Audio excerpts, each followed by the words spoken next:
The final report is sweeping. Thousands of pages outlining 42 legal, moral, and ethical obligations in regards to children who did not return from residential schools. First, that many of the missing children have in fact been disappeared by the state.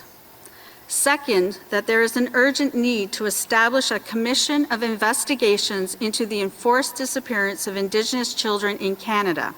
Among her recommendations, that Canada provide full reparations to the families of missing children and establishing a national Indigenous-led commission to investigate potential burial sites.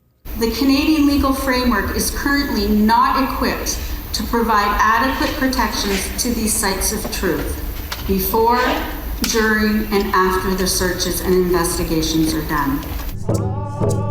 In May 2021, the Tecumloops Sechetnek First Nation in Kamloops announced the discovery of 215 potential unmarked graves at the site of a former residential school.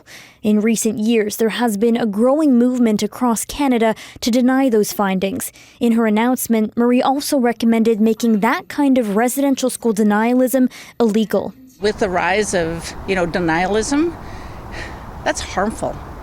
And it's also discriminatory. And we know the true impacts of Indian residential school. Marie is also calling on federal, provincial, and territorial governments and institutions like churches to apologize for the harms they committed. Looking at how it has actually affected everyone, not just us as First Nations, but all Canadians too. Over 150,000 First Nations, Métis, and Inuit children were forced to attend church-run, government-funded residential schools between the 1870s and 1997. The legacy of those schools still being felt today. Michelle Ghoussoub, CBC News, Vancouver.